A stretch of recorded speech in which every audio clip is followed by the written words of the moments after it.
நிபுணர் குழு கோபுரத்திற்குள் நுழைந்ததும் அவர்கள் அந்த மிருகங்களை கண்டார்கள். ஒரு எலும்பு மனிதனை விட பல மடங்கு பெரியது. தெளிவான கால் தடங்கள் கோபுரம் சற்று முன்புதான் சென்றிருப்பதை காட்டுகின்றன. ஒரு சிப்பாய் கவனக்குறைவாக சிகரெட் துண்டை தூக்கி எறிந்தான். மூச்சு திணறினான். ஒரு பெரிய வெடிப்பு சாக்கு கோபுரத்தை எல்லோரும் மறைந்தார்கள். இடைவெளி வழியாக அவர்கள் சாக்கு கோபுரம் இரையை தேடுவதை பார்த்தார்கள்.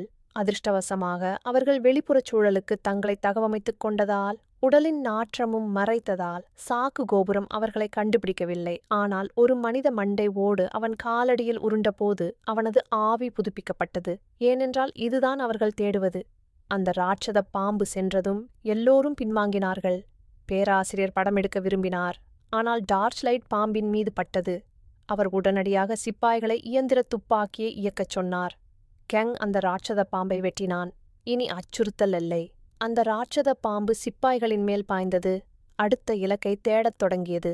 மழை அந்த ராட்சத பாம்பை தடுக்க முடியவில்லை. லீனா உள்ளே ஓடினாள். அந்த ராட்சத பாம்பு கழுத்தில் சிக்கியது. பள்ளி துப்பாக்கியால் சுட உத்தரவிட்டது. அந்த ராட்சத பாம்பு சுற்றி வளைக்கப்பட்டது. அது ஒரு பயங்கரமான சத்தத்தை எழுப்பியது. எரிபொருள் பீப்பாயும் விஷ வாயு குண்டும் வெடித்தன. அந்த ராட்சத பறவை. எல்லோரும் அதை எதிர்கொண்டார்கள். மேலும் அந்த ராட்சத பறவை திருடுவதை தடுக்கவும் முயன்றார்கள். அவர்கள் காட்டில் சிக்கிக் கொண்டனர். லோ அந்த விஷயத்திற்குள் பாய்ந்து அணியை காப்பாற்றினார். அந்த ராட்சத பாம்பு அவர்களை பின்தொடர்ந்தது. 1000 வீரர்கள் நெருங்கியபோது லீனா லைட்டரை எரிந்து வெடிக்கச் செய்தார். அந்த ராட்சத பாம்பு இறுதியாக விழுந்தது.